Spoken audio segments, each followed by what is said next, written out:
Please आप थोड़ा सा अपना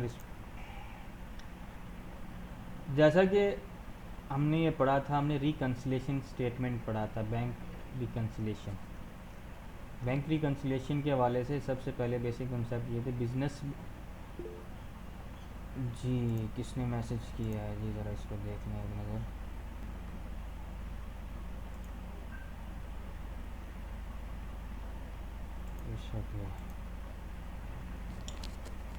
तो बैंक रिकन्सिलेशन स्टेटमेंट है क्या चीज़, ये होती क्या है, ये क्यों बनाते हैं हम, ठीक है। ये बैंक रिकन्सिलेशन स्टेटमेंट जो है, जैसे कि हमने पढ़ा है कि कैश बुक एक चीज़ और के नाम है, क्या चीज़ है जी, कैश बुक। कैश बुक कौन बनाता है, कैश बुक अकाउंटेंट बनाता है, ठीक है, बुक कीपर बनाता है, बिजनेस के अंदर बनाई जाती है। और जब बनाई जाती है तो उसके अंदर हमने 2 कॉलम कैश बुक पढ़ा है, 3 कॉलम कैश बुक भी पढ़ी है। ये 2 कॉलम कैश बुक के अंदर क्या होता है, एक तो कैश का कॉलम होता है, दूसरे नंबर पे हमारे पास किसका कॉलम होता है, बैंक का कॉलम होता है, थर्ड नंबर हमारे पास उसका कॉलम होता है, क्या कहते हैं जिसको, डिस्काउंट का कॉलम होता है। तो जब हमने बैंक के हवाले से चलना है तो हमारा सिर्फ और सिर्फ किससे होना चाहिए, बैंक जो हमारे पास बैंक वाला कॉलम है ना, उससे हमें वास्ता पड़ना चाहिए, ठीक है। तो जिस तरह कि आपके पास ये लिखा हुआ है जी, adjusted cash book bank column, सिर्फ हमने बैंक कॉलम को लेके चलना है। जब बैंक कॉलम को लेके चलना है, बैंक कॉलम में हम कितनी अमाउंट हमने बैंक में जमा करवाई और कितनी अमाउंट हमने बैंक से निकलवाई, ठीक है। बैंक से हमने क्या हासिल किया और बैंक अकाउंट जो बिज़नेस का है उसमें से क्या डिपॉज़िट किया है और क्या उससे पेमेंट की है, या क्या हमने उस अकाउंट में कलेक्ट किया है और क्या उससे हमने पेमेंट की है, ठीक है। हम इसका रिकॉर्ड मेंटेन कर रहे होते हैं, क्या कर रहे होते हैं जी, कैश बुक का रिकॉर्ड मेंटेन कर रहे होते हैं। जब ये रिकॉर्ड हम मेंटेन कर रहे हैं तो इस रिकॉर्ड के साथ साथ बैंक भी रिकॉर्ड मेंटेन करता है। बैंक जो रिकॉर्ड मेंटेन करता है उसके लिए हमारे पास एक बुक होती है जिसको पासबुक कहा जाता है। वो अगरचे डिपॉजिटर के पास होती है लेकिन वो कुछ टाइम इंटरवल के बाद किसको दे देता है, वो बिजनेस क्या कहते हैं उसको दे देता है, हमारे पास क्या कहते हैं जी, अपने बैंकर को दे देता है। बैंकर क्या करता है, उसको बनाता है और जो भी जी ट्रांजैक्शन हो चुकी होती हैं उनको रिकॉर्ड करके वापस उसको दे देता है बिजनेसमैन को। ये तो पहले होता था, क्या होता था, एक बुक आप बना रहे हैं जिसको कैश बुक कहते हैं और एक बुक बना रहा है जी बैंकर बनाता है जिसको पासबुक कहा जाता है। तो पासबुक का जो बैलेंस है वो आपके कैश बुक का जो बैंक कॉलम है उसके मुताबिक होना चाहिए। ये कैश बुक का बैंक कॉलम और उसका जो टोटल या उसका बैलेंस एग्रीमेंट और पासबुक के बैलेंस एग्रीमेंट के मुताबिक होना चाहिए, यानी कि दोनों को आपस में आना चाहिए। लेकिन सम टाइम क्या होता है, इनमें डिफरेंस आ जाता है। क्या आ जाता है जी, डिफरेंस। तो आजकल पासबुक की जगह पे क्या किस चीज़ ने ले लिया है, बैंक स्टेटमेंट ने ले लिया। अब बैंक क्या करता है, पासबुक नहीं बनाता, बैंक क्या करता है, बैंक स्टेटमेंट बनाता है। अगर आप ट्रांजैक्शन करते हैं, जिन लोगों का बैंक में अकाउंट होगा और उन्होंने क्या कहते हैं ईमेल या बैंक के थ्रू ईमेल रजिस्टर कराई होगी तो उनको हर मंथ क्या होता होगा, एक ईमेल मिल जाती होगी। जब भी कोई ट्रांजैक्शन करते हैं तो ईमेल आ जाती है, रिसीव होती है कि ये ट्रांजैक्शन की है, ठीक है। आपका अगर अमाउंट आप डिपॉजिट कराते हैं तो आपको मैसेज आता है, ये मेल आती होगी, इतनी अमाउंट के साथ आपका अकाउंट क्रेडिट हो गया है। अगर आप विदड्रॉ कराते हैं तो इतनी अमाउंट के साथ आपका अकाउंट क्या हो रहा है, डेबिट हो गया है। ये स्टूडेंट्स अभी मैंने कुछ बातें की बताई हैं, आप लोगों को इनकी समझ आई है, आपको passbook, bank statement, cash book, bank column, इनकी कोई बात अगर इनमें से किसी की कन्फ्यूजन है तो काइंडली बताएं ज़रा। कोई भी आपको इस वाले से कोई कन्फ्यूजन है, कोई क्वेश्चन है, ये पूछें प्लीज़। सर जी, जो बैंक बुक बनाता है जी, उसे क्या कहते हैं? बैंक जो बुक बनाता है वो उसको पासबुक कहा जाता है। लेकिन पासबुक आजकल नहीं बनाई जाती, पासबुक की जगह पे क्या बनाया जाता है, बैंक स्टेटमेंट बनाई जाती है, ठीक है जी। Pass book sir. Pass, PASS pass, इस तरह पास नहीं होता भाई, पास देना मुझे किस चीज़ के लिए, इवेंट के लिए, ठीक है, पास ले लें, ठीक है। वो पास वही पास यूज़ होगा, PASS पास, आगे बुक लगा दें, पासबुक। तो इसी तरह से ये ज़रा मैं इसकी दोबारा से थोड़ा सा कल वाले लेक्चर को मैं रिवाइज करता जाता हूँ जी।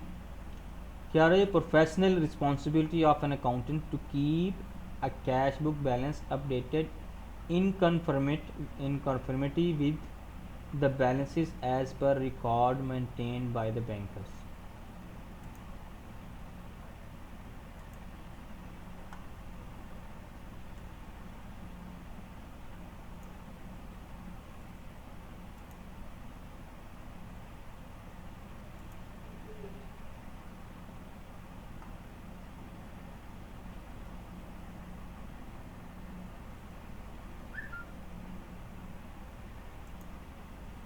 ठीक है,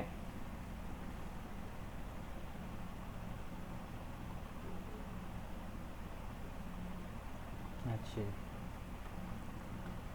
नेक्स्ट क्या है जी, both entities business as bank account holder and bank in which business funds are kept maintain proper books of accounts to record transaction between business and bank. These transactions mainly include deposit of money in the bank and withdrawals of the money from the bank. Accountant of the business who maintains the cash book prepares bank reconciliation statement on specific date, normally at the end of month each month. In this statement, the reason causing difference among the balance as per cash book and as per bank statement are presented. These reasons arise because of timing difference, whereas some reasons adjustments are required to be made by bankers in their records. ये जो कुछ भी इन्होंने इतनी बड़ी statements English में लिखी हुई हैं, उनका मकसद जो मैं कुछ आपको पहले भी बता चुका हूँ, दोबारा से फिर बताने लगा हूँ। जो बैंक का बैंकर है, जो बैंक है वो क्या करता है, एक बुक बनाता है, रिकॉर्ड मेंटेन करता है, जिसको यहाँ पे बैंक स्टेटमेंट का नाम दिया गया है, और इसको पहले क्या नाम दिया जाता था, पासबुक का कहा जाता था। ठीक है, अब पासबुक नहीं बनाते, ठीक हो गया। और कैशियर क्या बनाता है, जो बैंक का अकाउंटेंट है वो क्या बनाता है, कैश बुक को मेंटेन करता है। ये क्यों मेंटेन किया जाता है जी, कि कैश बुक किधर से मेंटेन कर रहे हैं, उधर से वो बैलेंस जो आपके पास बैंक स्टेटमेंट मेंटेन कर रहे हैं। तो जो एक ही बंदा मेंटेन कर ले, साफ ज़ाहिर डिपॉजिट या मतलब क्यों कर रहे हैं, दोनों क्यों करते हैं, क्योंकि बैंक के पास अमाउंट जो जमा है, बैंक ने अपना रिकॉर्ड रखना है और बिजनेस ने अपना रिकॉर्ड रखना है। जो बिजनेसमैन का अकाउंटेंट है, उसने तमाम के तमाम ट्रांजैक्शन का रिकॉर्ड रखना है कि कितनी अमाउंट उसने विदड्रॉ कराई है और कितनी अमाउंट डिपॉजिट कराई है। ये भी हो सकता है कि हमने किसी कस्टमर अपने किसी कस्टमर से चेक लिया हो और बैंक में वो सबमिट कर दिया, डिपॉजिट कर दिया अमाउंट कलेक्ट करने के लिए, लेकिन अभी तक वो अमाउंट कलेक्ट नहीं हुई। ये भी हो सकता है कि किसी सप्लायर को, किसी ऐसे हमारे क्रेडिटर्स को हमने चेक इशू कर दिया, लेकिन वो उसने अभी चेक प्रेजेंट ही नहीं किया, बैंक के पास जाके डिमांड ही नहीं की, ये चेक है जिसकी अमाउंट मुझे दे दें। ठीक है, तो ये जब आपने किसी पर्सन को, अकाउंटेंट ने अपने सप्लायर को चेक दे दिया, उसने अपनी कैश बुक में उसको रिकॉर्ड कर लेना है। फॉर एग्जांपल मैं आपको मिसाल के तौर पे समझाता हूँ। ठीक है, स्क्रीन शो हो रही है आप लोगों के पास? जी बताएं काइंडली जी, प्लीज़ बताइएगा। अच्छा, लेकिन मैं जो चीज़ शो करना चाह रहा हूँ वो नहीं हो रही। ठीक है, अच्छा जी सर, शो हो रही है। ओके,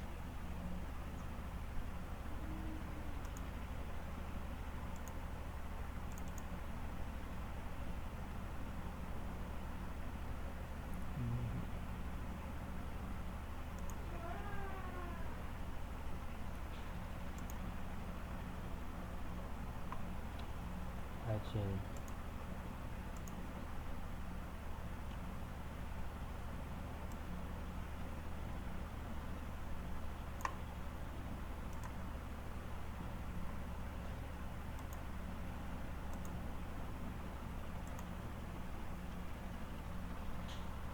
जिस तरह के हमारे पास, फॉर एग्जांपल मैं आपको एग्जांपल यहाँ पे देता चलूँ। एग्जांपल ये है कि फॉर एग्जांपल कैश बुक में आपके पास रिकॉर्ड था कि आपने किसी को चेक इशू कर दिया, चेक इशू कर दिया, चेक कितने का इशू किया आपने, फॉर एग्जांपल 5000 रुपीज़ का आपने चेक इशू कर दिया, ठीक है। और 5000 का जब चेक इशू कर दिया तो उस वक्त आपके पास बैंक कॉलम का बैलेंस जो रिमेनिंग बचा है आपके पास, वो बैलेंस आपके पास था, बैलेंस कितना था जी, फॉर एग्जांपल बैलेंस उस वक्त था आपके पास 45,000, ठीक है। ये चेक आपने इशू कर दिया, लेकिन इस दौरान आपके पास बैंक स्टेटमेंट आपके पास आती है, क्या आती है, बैंक वाले आपको स्टेटमेंट भेजते हैं, बैंक वाले क्या कर देते हैं, स्टेटमेंट सेंड करते हैं, और स्टेटमेंट के मुताबिक आपका बैलेंस आ रहा है, कितना आ रहा है, बैंक स्टेटमेंट के मुताबिक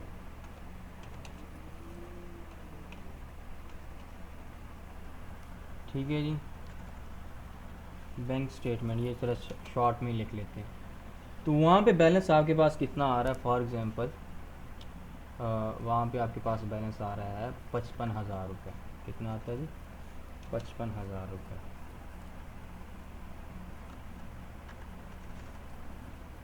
ठीक है।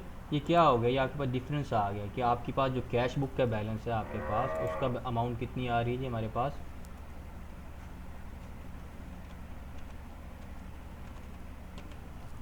उसका बैलेंस हमारे पास आ रहा है 45,000 रुपये, और इसका बैलेंस कितना आ रहा है हमारे पास 50,000, 55,000 रुपये, ये डिफरेंस आ गया। अब डिफरेंस को हम कैसे नहीं इसको निकाल सकते हैं, इसके लिए हमने क्या बनाना होगा, हमें बनानी होगी एक स्टेटमेंट, बैंक रिकन्सिलेशन स्टेटमेंट। ये किन वजूहात के बिना पर आता है इस तरह के डिफरेंस, ये इन वजूहात के बिना पर है, इन वजूहात की तरफ हम चलते हैं ज़रा, ठीक है। ये पता चल गया जी आपको, ज़रा ये मैं भी अभी मैंने आपको एक पॉइंट बताया है, इस पॉइंट का पता चल गया आपको, हेलो जी सर। जी सर, पता चल गया। जी, ओके। नेक्स्ट हमारे पास क्या आ रहा है जी,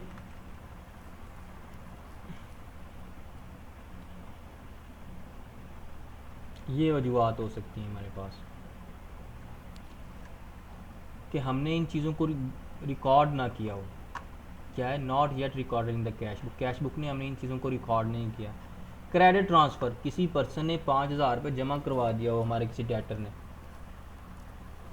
हमारे किसी डेटर ने क्या किया हो, डायरेक्टली हमारे अकाउंट में 5,000 रुपये डिपॉजिट करा दिया हो, हमने अभी तक उसको कैश बुक में रिकॉर्ड ही नहीं किया, क्या हो गया, रिकॉर्ड ही नहीं किया, तो तब क्या होगा जी हमारे पास, ये हमारे पास इसकी शक्ल में आ जाएगा, ठीक है।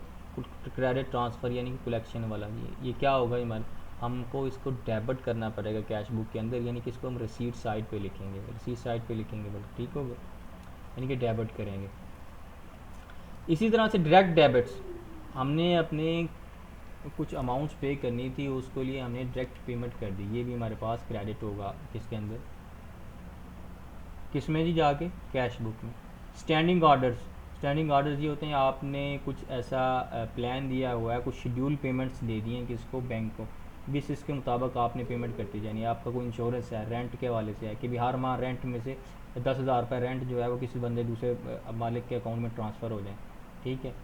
और इंश्योरेंस का जो प्रीमियम है वो पे हो जाए, इंश्योरेंस का प्रीमियम क्या हो जाए, पे हो जाए, तो इसको क्या करेंगे, इसको क्रेडिट करेंगे, इसका इस तरह का डिफरेंस आएगा। तो बैंक चार्जेज हैं, तो ये भी हमारे पास बैंक चार्जेज बैंक ने काट लिए हैं कुछ, लेकिन हमने उसको रिकॉर्ड नहीं किया कैश बुक में, तो क्या आएगा, डिफरेंस आ जाएगा किस में, बैंक के बैलेंस में, और उस बैंक स्टेटमेंट के बैलेंस में, और उसके साथ साथ हमारे पास जो कैश बुक होगा इसके बैलेंस में।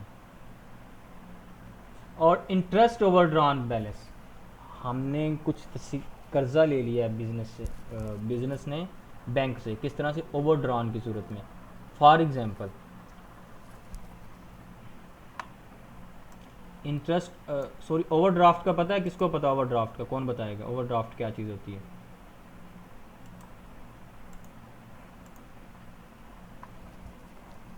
सर ये वो है ना कि हमारे बैंक में बैलेंस नहीं है तो हमने ले लिया, तो वो हमारा डिडक्ट हो जाता है, तो जब हम उसमें अकाउंट में अपने डिपॉजिट करवाते हैं तो वो पहले कट हो जाते हैं। जी ओवरड्राफ्ट भी, ये बात आपकी ठीक है, लेकिन आप थोड़ा सा उसको, सर जब चेक की डेट चेक सर की चेक की डेट जो ख़त्म हो जाती है। वो और चीज़ होती है प्यारे भाई, वो एक्सपायर्ड चेक होता है। 6 माह के बाद एक चेक एक्सपायर्ड हो जाता है, अपनी जो उसकी टाइम क्या कहते हैं डेट होती है, उसके बाद 6 माह के बाद चेक क्या हो जाता है, एक्सपायर्ड हो जाता है। ओवरड्राफ्ट क्या चीज़ है आपके पास? ओवरड्राफ्ट में आपको बताने लगा, ओवरड्राफ्ट की फैसिलिटी है आपके पास। आपका अकाउंट का बैलेंस था कितना जी, फॉर एग्जांपल 10,000 रुपीज़। कितना था? 10,000। ठीक हो गया। तो बैंक ने क्या किया जी, आपको आपने किसी को चेक इशू कर दिया, अपने क्या कर दिया, कस्टमर अपने सप्लायर को चेक दे दिया। चेक आपने दे दिया, इशू कर दिया, कितने का?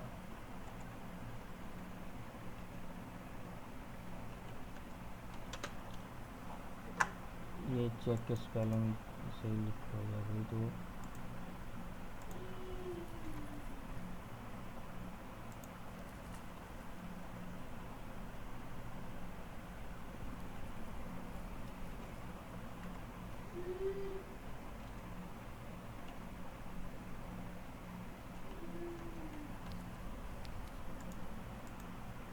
अच्छा जी। ये ब्रिटिश और दूसरे के ये फ़र्क है इसका, ये भी ज़रा ना, ये क्या तेरे साथ इशू आ रहा है? ये ले, अब ठीक हो गया। चेक इशू हमने कितने का कर दिया? फॉर एग्जांपल हमने चेक इशू दे दिया है, किसी को इशू कर दिया है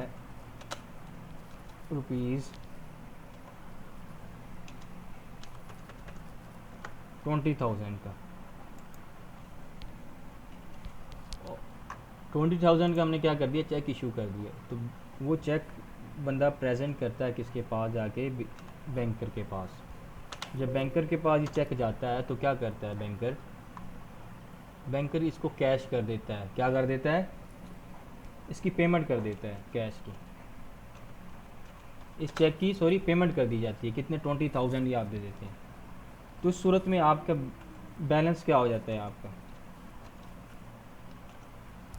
यानी कि 20,000 की पेमेंट कर दी गई है, तब उसकी सूरत में क्या होगा, आपका अकाउंट कितना हो जाएगा, यानी कि सर ये 10,000 माइनस में चला जाएगा। या 10,000 माइनस में चला जाएगा। ये आपने क्या कर लिया, आपने ओवरड्राफ्ट की फैसिलिटी ले ली। ये होता है आपके पास बैंक जो होता है आपके पास, इसके ऊपर इंटरेस्ट चार्ज करता है। क्या करता है? इसके ऊपर इंटरेस्ट चार्ज करता है। जो इंटरेस्ट इसके ऊपर चार्ज किया जाएगा ये आएगा आपके पास, interest on overdrawn balance deduction. ये भी हमारे पास क्या होगा, क्रेडिट होगा। ठीक है, बात समझ आ गई जी आप लोगों को? हेलो। जी सर। इसी तरह से हमने एक चेक हमारे पास आया, हमारे कस्टमर ने हमें चेक दिया, तो चेक हमने डिपॉजिट करा दिया बैंक के अंदर। तो लेकिन क्या होता है, वो बैंक के अंदर डिपॉजिट हो गया। जब डिपॉजिट हो गया तो उसकी सूरत में क्या हुआ है, तो लेकिन बाद में पता चलता है हमें कि ये जो डिपॉजिट हुआ है, ये चेक उसके अमाउंट में, उसके अकाउंट में बैलेंस नहीं था और वो डिसऑनर हो गया। चेक रिटर्न डिसऑनर्ड मीन कि उसके अमाउंट बैलेंस नहीं था, तो बैंक ने पेमेंट करने से इनकार कर दिया है। ये क्या हो गया, चेक डिसऑनर हो गया। तो उसकी सूरत में क्या होगा, हमने ये अमाउंट अपने कैश बुक के अंदर ऐड कर दी थी, यानी कि रसीद साइड पे डेबिट कर दी थी। अब क्या करना होगा, हमें इसको डिडक्ट करना होगा, क्रेडिट करना होगा। बात समझ आ गई जी? ये क्रेडिट ट्रांसफ़र मीन कि ये क्या चीज़ हो रही है आपके पास, ये डेबिट हो रही है, यानी कि कैश बुक की रसीद साइड पे ऐड होगी। बाकी ये चीज़ें जो हमारे पास क्या होंगी, जितनी ये क्रेडिट वाली आ रही हैं, ये क्रेडिट साइड पे आएंगी, या इनको हम कह सकते हैं ये लेस होंगी। ठीक है, ये जितनी भी आपके पास ये चीज़ें आ रही हैं ना, ये वाली जितनी आपके पास, इन क्या कह सकते हैं, इनको हम ये लेस होंगी।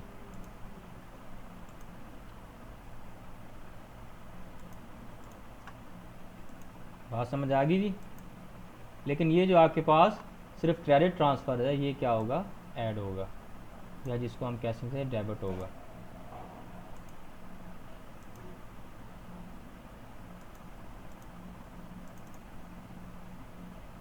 जी स्टूडेंट्स, पता चल गया?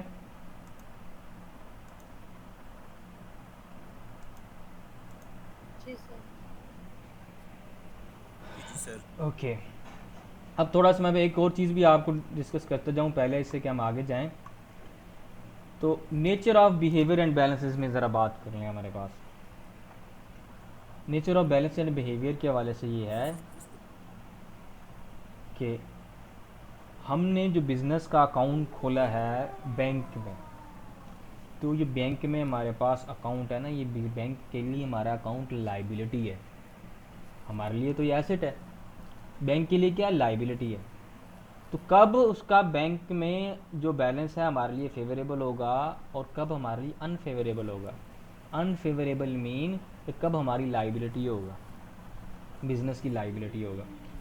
बिजनेस रिकॉर्ड के मुताबिक कैश बुक या बैंक कॉलम या बैंक बुक, जो आपके पास ये डिफरेंट नेम दिए गए हैं, ये फेवरेबल कब होंगे, जब आपका एंटिटी यानी कि डेबिट बैलेंस होगा आपके पास। क्या होगा जी? डेबिट बैलेंस होगा एंटिटीज़ के मुताबिक। और जब ये डेबिट बैलेंस होगा तो हमारे लिए तो फेवरेबल है, तो उसका मतलब बैंक रिकॉर्ड के लिए, बैंक या पासबुक या बैंक स्टेटमेंट के मुताबिक क्या होगा, ये क्रेडिट होगा, बैंक लाइबिलिटी होगा। जैसा कि मैं आपको ऑलरेडी बता चुका हूँ, अगर आप 10,000 रुपीज़ अपने अकाउंट में क्या कराते हैं, डिपॉज़िट कराते हैं, तो आपने उसके अंदर क्या करेंगे, क्या कहते हैं जी, बैंक कॉलम के अंदर आप ऐड करेंगे, डेबिट करेंगे 10,000। जबकि ये बैंक क्या कर रहा होगा, डेबिट करेंगे, बैंक क्रेडिट करेगा कितनी अमाउंट, क्योंकि बैंक के लिए लाइबिलिटी है। आपके पास वो ईमेल या मैसेज आएगा कितनी अमाउंट के साथ आपका अकाउंट क्रेडिट हो गया है। अगर आप वही अमाउंट विदड्रॉ कराते हैं एटीएम से या कैश के थ्रू, तो आपके पास क्या होता है कि इतनी अमाउंट के साथ बैंक से जो आपका अकाउंट है, ये डिपॉजिटर का अकाउंट है, वो डेबिट हो गया है। ठीक है, इसका क्या मतलब है कि बैंक ने अपनी लाइबिलिटी कम हो गई है। जैसे कि हमने अकाउंटिंग के रूल्स पढ़े थे कि अगर जैसे लाइबिलिटी में कमी होगी तो हम उसको डेबिट करते हैं, एसेट में इजाफा होगा तो उसको हम डेबिट करते हैं। ठीक है, लाइबिलिटी में कमी हो तो उसको डेबिट करते हैं, एसेट में इजाफा हो तो उसको हम डेबिट करते हैं। इसी तरह से एसेट में कमी हो तो उसको क्रेडिट किया जाता है, और एसेट में जो लाइबिलिटी में इजाफा हो तो उसको क्रेडिट किया जाता है। अगर बैंक में हम जब डिपॉजिट कराते हैं तो बैंक की लाइबिलिटी में इजाफा होता है, तो इसीलिए बैंक में क्या कर देता है, ये क्रेडिट करता है। बात समझ आइए जी, जो मैं अभी पॉइंट मैंने आपको बताया यहाँ पे। जी सर। इसी तरह से अगर ये जब इसका बैलेंस डेबिट होगा, मीन कि अमाउंट कुछ पड़ी है, हमारा पैसा पड़ा है अभी, तो ये हमारे लिए क्या होगा, फेवरेबल होगा। जब आ जाए कि हमारे पास क्या हो जाए कि इसका बैलेंस क्रेडिट बैलेंस आ जाए, तो एंटिटीज़ के लिए क्या होगा, लाइबिलिटी होगा। ओवरड्राफ्ट अकाउंट आ गया यहाँ पे हमारे पास, जिस तरह के मैंने आपको एग्जांपल दी थी, हमारे अकाउंट में बैलेंस 10,000 रुपये था, हमने 20,000 के चेक इशू कर दिए। और बैंक के लिए क्या होगा, एसेट बन जाएगा, क्योंकि बैंक के लिए जो डेटर्स होते हैं या रिसीवेबल होते हैं वो बैंक का एसेट होते हैं। ठीक है, अनफेवरेबल बैलेंस कब होगा, जब बिजनेस रिकॉर्ड के मतलब कैश बैंक का बैलेंस क्रेडिट होगा, तो हमारे पास ये क्या होगा, बैंक कॉलम का क्रेडिट बैलेंस हो तो हमारे पास क्या होगा, ओवरड्राफ्ट होगा। और उसके बाद बैंक स्टेटमेंट के मुताबिक डेबिट बैलेंस। कैश बुक के मुताबिक अगर डेबिट बैलेंस है तो फेवरेबल है, अगर क्रेडिट बैलेंस है तो अनफेवरेबल है।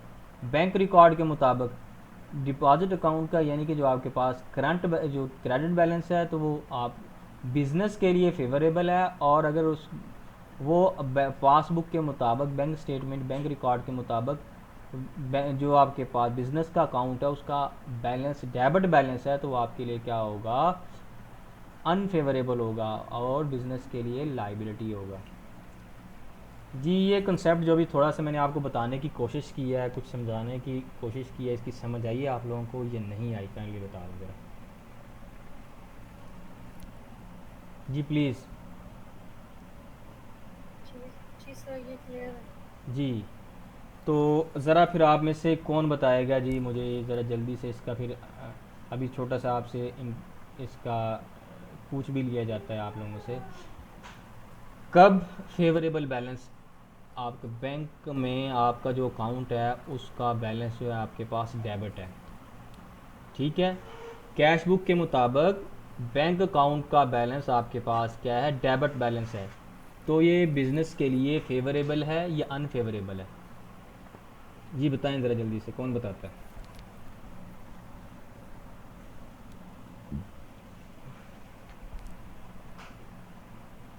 सर फेवरेबल है।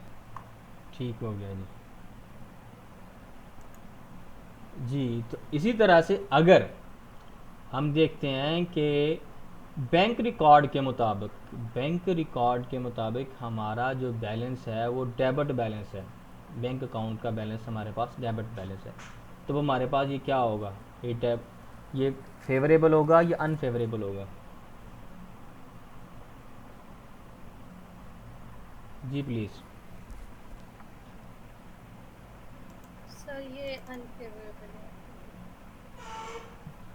जी उमैर, आपको कुछ पता चला है? आप जवाब नहीं दे रहे, आप आंसर नहीं कर रहे, इसका मतलब आपको कुछ समझ नहीं आई इस चीज़ की।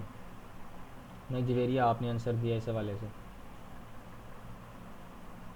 इसका मतलब है कि आपको अभी कुछ पता नहीं चला इस पॉइंट का, इन पॉइंट्स का। जी सर समझ आ रही है।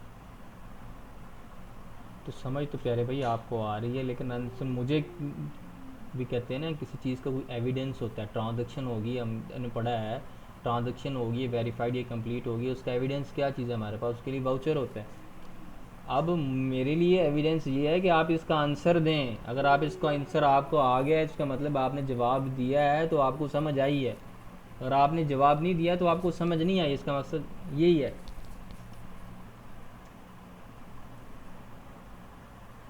बात समझ रहे हैं ना जी?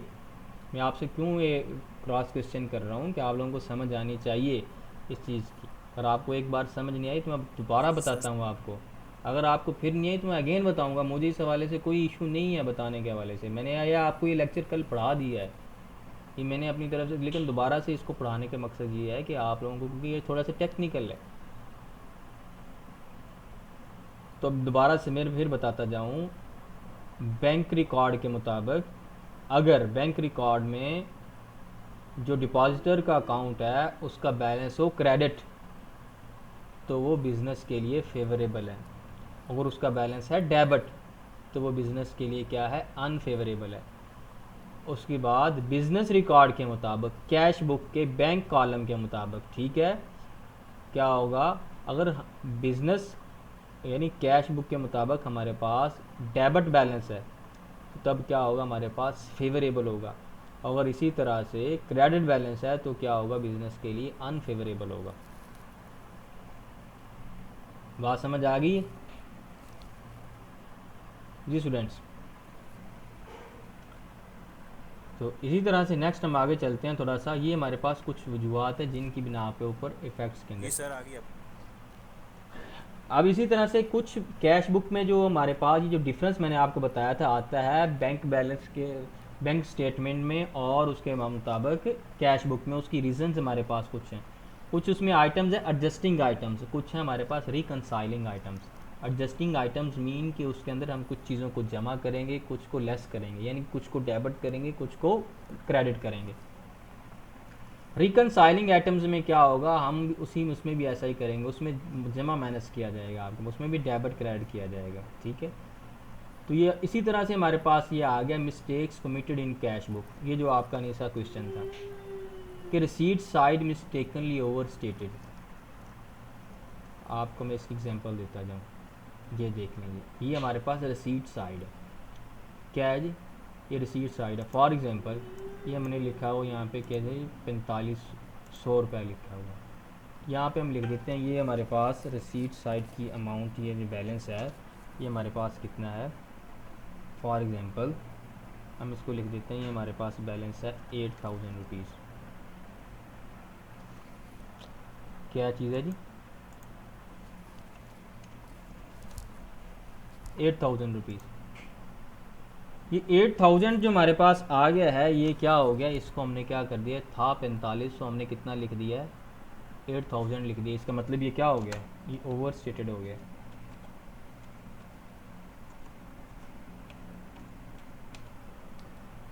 क्या हो गया जी, ओवर स्टेटेड हो गया ये। इस तरह का हमने ये पढ़ा है इधर यहाँ पे, रसीद साइड मिस्टेकनली ओवर स्टेटेड। अगर रसीद साइड मिस्टेकनली ओवर स्टेटेड हो जाए तो हम क्या करेंगे, इसको क्रेडिट करेंगे। क्या मतलब, कितनी अमाउंट के साथ हमने इसको रसीद साइड को ओवर स्टेटेड कर दिया है,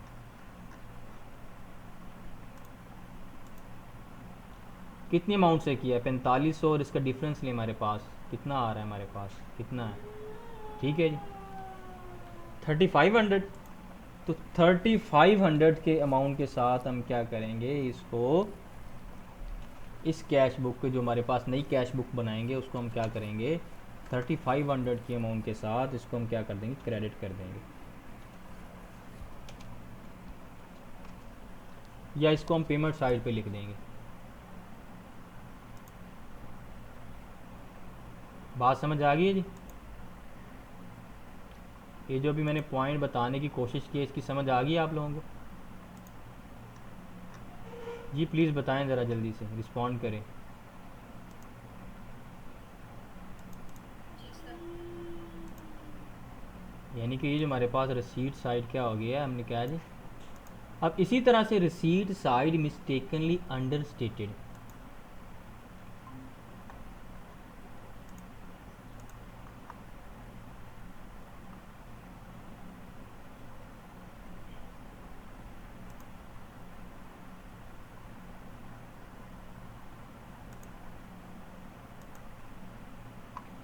क्या हो जाएगा, रिसीट साइड वाली जो साइड है, जिस तरह कि हमने ये पढ़ा है,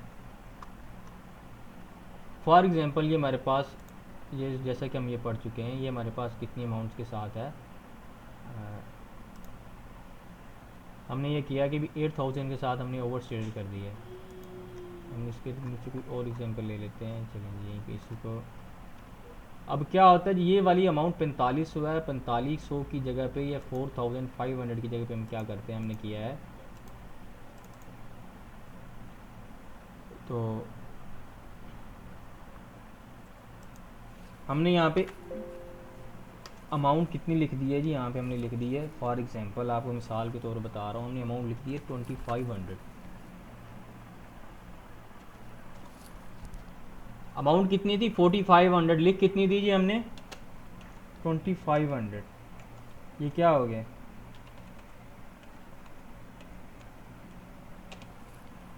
अंडर स्टेटेड हो गया, अंडरस्टैंड नहीं, अंडर स्टेटेड है,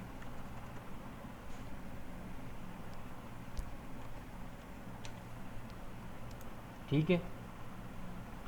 जब अंडर स्टेटेड हो गया तो उसको हम उल्ट क्या करेंगे जी, कौन बताएगा ज़रा, इसको क्या किया जाएगा, हमारे पास ये कौन सी साइड है, हमारे पास रसीद साइड हम से कहते हैं,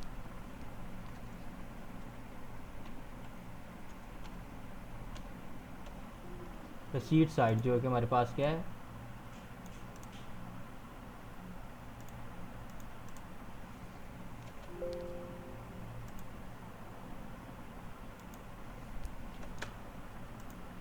जी बताएं ज़रा, इसके साथ क्या किया जाएगा को, ये फिर इसका उल्टी होगा ना।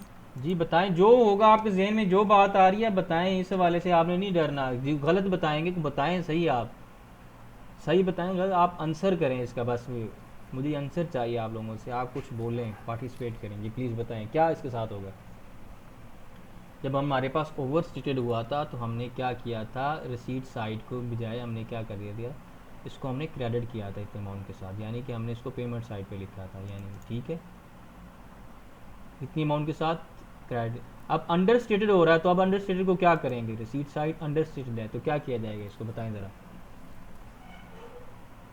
कितनी अमाउंट के साथ, 1500 के साथ, तो हम इसको क्या करेंगे जी, बताएं, कौन बताएगा ज़रा जल्दी से, और जल्दी करें प्यारे भाई। अब ये देखें जो हमने यहाँ पे क्या लिखा हुआ है, आई गेस सर कि ये जो 4500,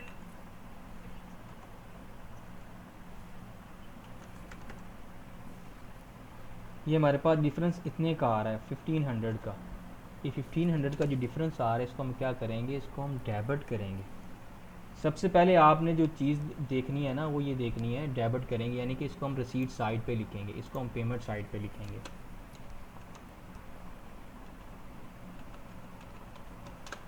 ठीक है।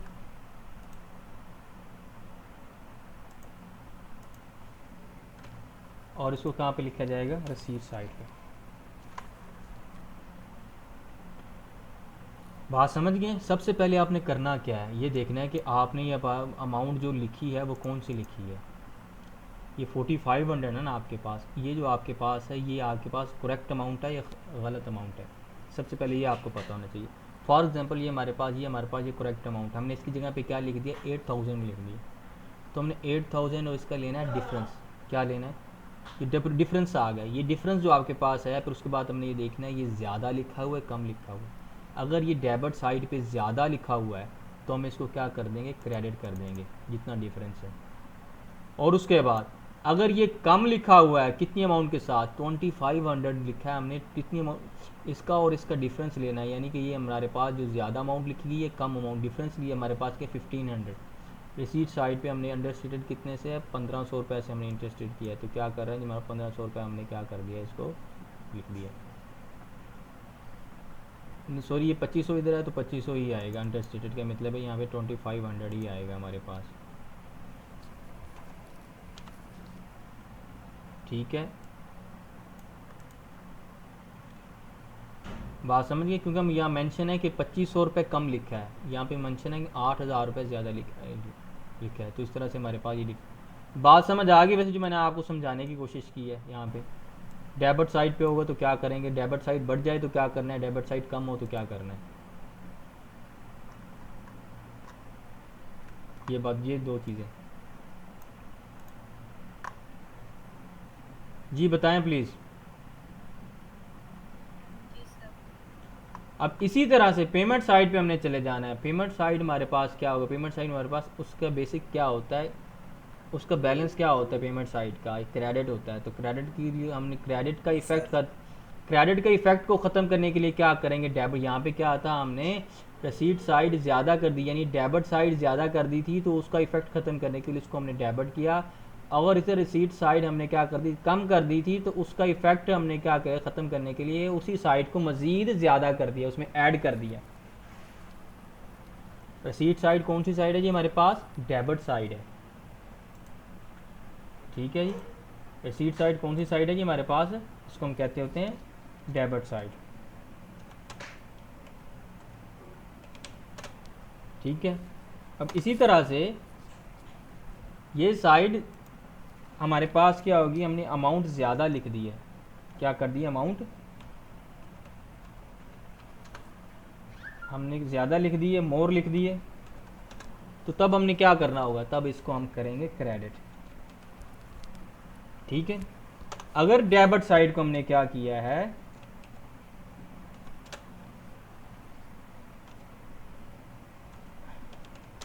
अमाउंट क्या कर दिया हमने,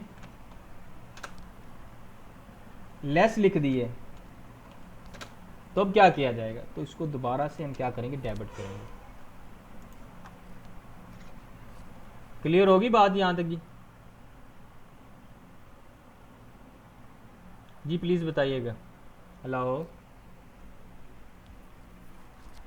जी, रिस्पॉन्ड करें प्लीज़। यानी सर ये जब हम अमाउंट ज़्यादा लिखेंगे तो ये क्रेडिट होगा, अगर हम अमाउंट कम डेबिट। जी ठीक हो गया, ऐसे ही है।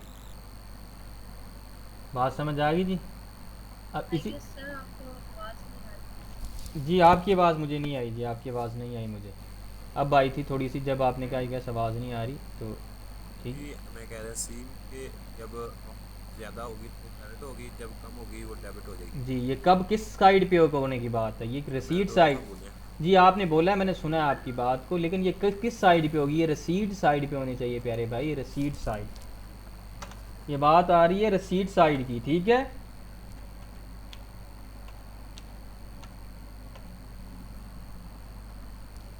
जी सर।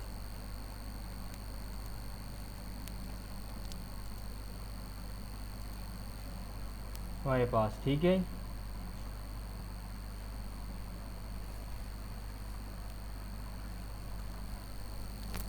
ये रसीद साइड की हम बात कर रहे हैं, कैश बुक।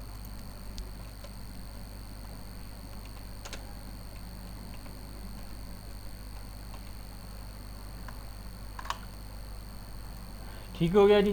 अब नेक्स्ट हम चलते हैं आगे आगे की तरफ। Excuse me sir. जी प्लीज़।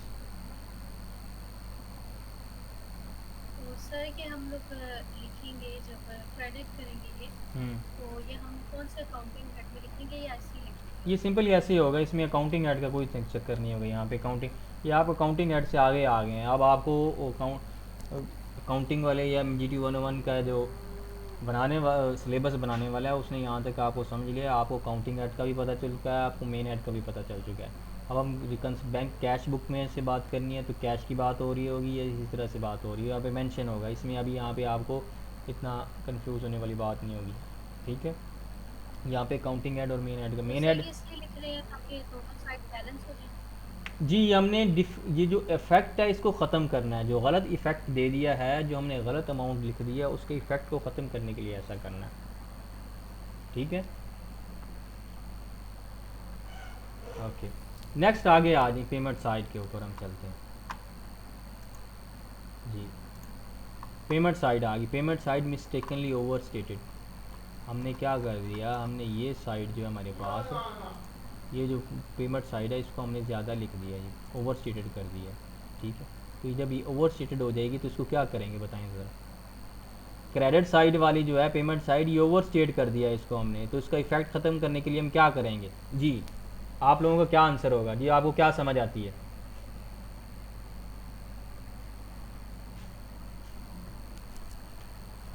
जी प्लीज़ जल्दी से बताएं ज़रा। ये क्रेडिट साइड है, क्रेडिट साइड में हमारे पास ज़्यादा अमाउंट लिखी गई है, ठीक है। तो तब हमने क्या करना होगा इस साइड को? सर हम पहले डिफरेंस लेंगे, तो जितनी अमाउंट का डिफरेंस आएगा ना तो उसे हम क्रेडिट साइड पे, डेबिट साइड पे लिख देंगे। जी डेबिट साइड पे लिख देंगे। बात यही बात समझने की कोशिश करनी है आपने, ठीक है। यानी क्रेडिट साइड ज़्यादा लिखी गई है तो उसको डेबिट साइड पे लिख देंगे, ये डिफरेंस वाला है, ठीक है। डेबिट साइड ज़्यादा लिखी गई है तो उसको क्रेडिट साइड पे लिख देंगे। अगर दोनों साइड्स पे कम लिखा गया है तो उसी साइड्स पे हम उसी अमाउंट को, जितना डिफरेंस वाला अमाउंट को हम वहीं पे लिख देंगे। डेबिट कम लिखी गई है तो डेबिट में लिख देंगे, क्रेडिट लिखी कम लिखी गई है तो क्रेडिट में लिख देंगे। ये इतना सा पॉइंट है जी आप लोगों को समझने के लिए, ठीक है। तो उम्मीद है जी आप में से किसी ने तो पिक किया है। तो इसी तरह से हम पेमेंट साइड पे जो हमारे पास ये आ रहा है, ये जिस तरह के हमारे पास ये हम देख रहे हैं, ठीक है। अगर इस पर मैं कमेंट ऐड करता हूँ, यानी कि पेमेंट साइड हमारे पास है,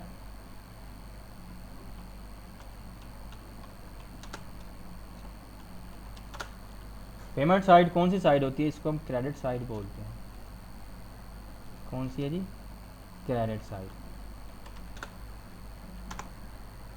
अमाउंट क्या कर दिए जी हमने इसमें, अमाउंट क्या होगी, ये मोर लिख दी गई है। तब क्या करेंगे, अमाउंट ज़्यादा लिख दी गई है, ज़्यादा लिख दी गई तो उसको लिए हम क्या करेंगे, उसको हम डेबिट करेंगे। अगर अमाउंट हमने क्या कर दी है, कम लिख दी है, अमाउंट क्या कर दिया हमने, कम लिख दी है, लेस लिख दी है, तब क्या करेंगे, तब उसको क्रेडिट ही किया जाएगा। बात समझ आ गई जी? जी स्टूडेंट प्लीज़ बताइएगा। अब इसी तरह से अब आपको ये जो हमने क्रेडिट, आपकी आवाज़ कम आ रही है प्यारे भाई, आपकी आवाज़ नहीं आ रही प्लीज़। सर जिस तरह हमने बट क्रेडिट साइड की तरफ हमने बस ज़्यादा कर दी तो ये हमारा डेबिट हो जाएगा, अगर हमने पेमेंट्स कम की तो ये हमारा क्रेडिट हो जाएगा। नहीं पेमेंट कम कराई नहीं है, बात ये हो रही है कि हमारे पास जो पेमेंट साइड है ना, यानी कि क्रेडिट साइड, फॉर एग्जांपल एक अमाउंट आपने क्रेडिट करनी थी, उसको आपने डेबिट कर दिया है, तो क्या करेंगे उसका इफेक्ट ख़त्म करने के लिए, दोबारा से उसको आप क्रेडिट में लिखेंगे, ठीक है। या क्रेडिट साइड को आपने बढ़ा दिया है, ज़्यादा लिख दिया है, तो इसी तो जैसे कि आपके पास, मैं आपको एग्जांपल देता हूँ, आपने किसी के देने थे 1000 रुपये, आपने 1000 रुपये देने की बजाय उससे क्या कर दिया, आपने उसको आपने 2000 रुपये दे दिए, यानी कि लाइबिलिटी आपकी कितनी थी, 1000 रुपये थी फॉर एग्ज़ाम्पल। तो आपने उसको क्या दे दिया, 2000 रुपये दे दिए। तो अब क्या करेंगे भाई, 1000 रुपये मुझे वापस करो। तो जब वापस आएगा तो आपका क्या होगा, एसेट बढ़ेगा। तो क्या उसको हम क्या करेंगे, डेबिट करेंगे। अमाउंट मोर लिख दी गई है क्रेडिट साइड के ऊपर, यानी कि ज़्यादा दे दी है तो वापस लेंगे, डेबिट करेंगे। ठीक है। अगर अमाउंट आपने 1000 रुपये देना था, आपने दिया ही 500 है, जी सर, अब लेस दी है, तो अब क्या करेंगे, उसको आप क्रेडिट अमाउंट करेंगे। दोबारा से आप उसको 500 रुपये और देना होगा आपको। ठीक है, उस अमाउंट को हम क्रेडिट करेंगे। जी क्लियर है जी यहाँ तक? जी सर। ओके। अब यही बातें, यही चीज़ें आपसे एमसीक्यूज़ की शक्ल में पूछी जा सकती हैं। क्या पूछी जा सकती हैं, एमसीक्यूज़ की शक्ल में। तो इसी वजह से आपने वहीं पे जाकर कंफ्यूज नहीं होना। और ये चीज़ें आपने याद रखनी, ये वाली आप लोगों ने अब फिंगर टिप्स पे कर लेनी है। अगर ये फिंगर टिप्स पे करेंगे तो क्वेश्चन सॉल्व होंगे, नहीं तो नहीं होंगे आपसे। ठीक है। नेक्स्ट है जी, आपके पास चेक इशू कर दिया है और डिसऑनर्ड हो गया है और फ़ौरन से आपने नया चेक रिप्लेसमेंट में इमीडिएटली कर दिया है, तो इसका कोई इफेक्ट भी नहीं आएगा। रिकनसाइलिंग आइटम्स है हमारे पास। रिकनसाइलिंग आइटम्स में क्या होता है जी, हमारे पास सेकंड पे रिकनसाइलिंग आइटम्स। रिकनसाइलिंग आइटम्स में हमारे पास दो ही चीज़ें आनी हैं। ए में भी दो चीज़ें हैं, बी में भी दो चीज़ें हैं जी। क्या चीज़ें हैं जी हमारे पास, ए में, बल्कि बी में एक ही चीज़ है। एक आपने कस्टमर को चेक दिया है, सॉरी कस्टमर ने बिज़नेस को चेक दिया है, जिसको हम कहते हैं कलेक्टेड चेक। आपने बैंक के अकाउंट में क्या कर दिया है, डेबिट करा दिया, बैंक अकाउंट में दे दिया, लेकिन उसकी अमाउंट अभी तक बैंक में रिसीव नहीं हुई उस कस्टमर की तरफ से। आपके पास चेक आया किस तारीख को, फॉर एग्ज़ाम्पल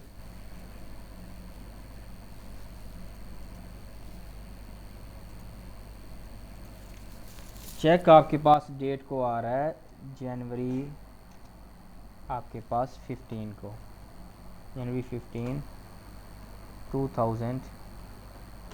2020 को आपके पास एक चेक आया। चेक आपने क्या कर दिया है, जमा करा दिया, किस में, डिपॉजिट करा दिया,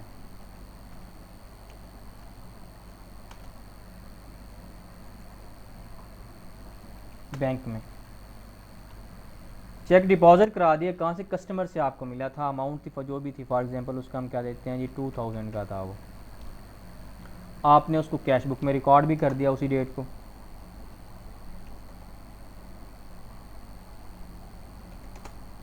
कैश बुक में वो रिकॉर्ड भी हो गया,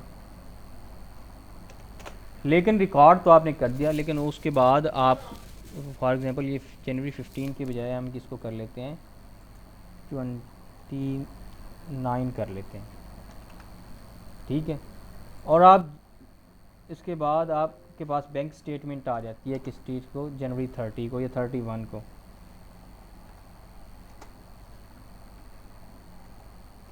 जनवरी 31 को बैंक स्टेटमेंट आपके पास आ गई है।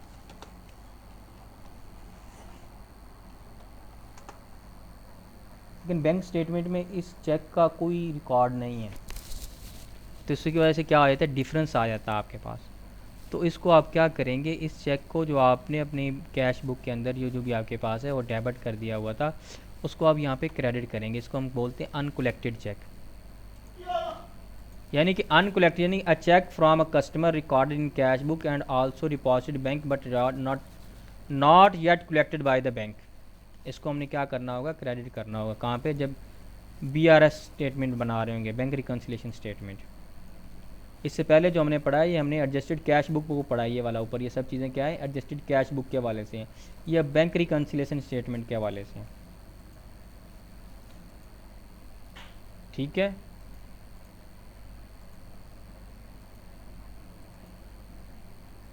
जी सर। ठीक है। तो इसी तरह से एक चेक आपने सप्लायर को दिया है, सप्लायर ने अभी जाके बैंक को शो ही नहीं किया कि मुझे इसकी पेमेंट दे दो, इसको बोलते हैं अनप्रेजेंटेड चेक।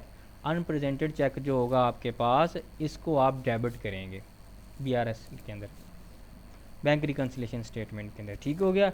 और mistake committed by the bank statement, bank से कोई चीज़ मिस्टेक हो जाती है, रॉन्गली डेबिटेड यानी कि चार्ज, बैंक ने कुछ ज़्यादा अमाउंट आपको चार्ज कर दिया तो हम इसको क्रेडिट करेंगे। अगर उसने कुछ रॉन्गली क्रेडिट कर दिया तो उसको डेबिट कर दिया जाएगा, यानी कि बताया जाएगा आपको बैंक ने डेबिट किया है गलत, तो आप उसको क्रेडिट करेंगे, बैंक ने गलत क्रेडिट किया है तो उसको डेबिट किया जाएगा। VRS के अंदर। बात समझ आ गई जी? जी जी प्लीज़। सर, इसकी आगे जी सर। अब इसके हम चलते हैं क्वेश्चन की तरफ। ये हमारे पास क्वेश्चन है 7.1। क्या है जी? The balance as per Yasin trader cash book. Excuse me sir. जी प्लीज़। सर जी, तो क्या हुआ है उसके मुताबिक हमारे पास बैलेंस आ रहा है 4500 एंड 7700। 4500 क्या है जी? कैश बुक का है, और 7700 हमारे पास पासबुक का है, ये बैंक स्टेटमेंट का है। तो हमारे पास क्या आ रहा है, हम देखते हैं जी। चेक कस्टमर को हमने 2000 रुपये का हमने लिया है, लेकिन वो क्लियर नहीं हुआ, प्रोसेस में अभी तक अनकलेक्टेड चेक का है।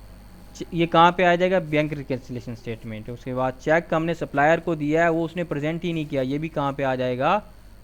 कहाँ पे हम क्या बोलते हैं जिसके अंदर BRS के अंदर, यानी बैंक कैसे। ये 2000 रुपये वाला चेक क्रेडिट करेंगे, इस 6200 को हम क्या करेंगे? डेबिट करेंगे। Bank statement show 700 bank charges are not yet to be record in the cash book. 700 रुपये के बैंक चार्जेस हैं, हमने रिकॉर्ड ही नहीं किए, तो क्या होगा? इसको हम क्या करेंगे? कलेक्शन यानी कि पेमेंट है, तो क्या होगा? इसको क्रेडिट करेंगे। और इस तरह 300 received from customer return dishonoured and क्या करें, could not be rectified in the cash book. हमारे पास एक चेक डिसऑनर्ड हो गया है, यानी कि इसको भी हम क्रेडिट करेंगे कैश बुक के अंदर। देख सकते हैं बैलेंस री ओपन 4500 रजिस्टर्ड कैश बुक के अंदर। बैंक चार्जेस हमने 700 क्रेडिट किए हैं, चेक डिसऑनर्ड हमने 300 क्रेडिट किए हैं। बैलेंस हमारे पास 4500 यही लिख दिया गया है, तो जिसका हमने बैलेंस निकाला तो 3500 आ रहा है। और इस तरह से भी बैंक रिकन्सिलेशन स्टेटमेंट बना रहे हैं हमने, क्या रहा है जोन 31 दिसंबर को। तो बैलेंस क्या आ रहा है जी? हमारे पास बैंक स्टेटमेंट के मुताबिक फेवरेबल बैलेंस था, यानी क्रेडिट बैलेंस था 7700। अनकलेक्टेड चेक जी हमारे पास, इसको हमने क्रेडिट करना है तो क्रेडिट कर दिया। अनप्रेजेंटेड चेक जी हमारे पास, इसको हमने डेबिट करना है, ये डेबिट किया है, तो हमारे पास बैलेंस क्या आ गया? 3500 आ गया। तो ये bank charges and cheque dishonoured के वाले से हम जा सकते हैं, हम पीछे हम जैसे कि पढ़ चुके हैं। ये देखिए हमने क्या किया है, अनकलेक्टेड चेक को हमको क्रेडिट करना था, किया है। अन प्रेजेंटेड चेक को डेबिट करना था, हमने किया है। और देख सकते हैं हमने क्या थे हमारे पास, बैंक चार्जेस को क्रेडिट करना था, हमने किया है। जो हमारे पास डिसऑनर्ड चेक है उसको हमने क्रेडिट करना था, हमने किया है। किसके अंदर? कैश बुक के अंदर। इसको हमने क्या करना था? बैंक रिकन्सिलेशन स्टेटमेंट के अंदर। तो उम्मीद है जी आप लोगों को यहाँ तक समझ आ गई होगी। अगर किसी को कोई क्वेश्चन है तो काइंडली पूछ सकता है, तो उसके बाद हम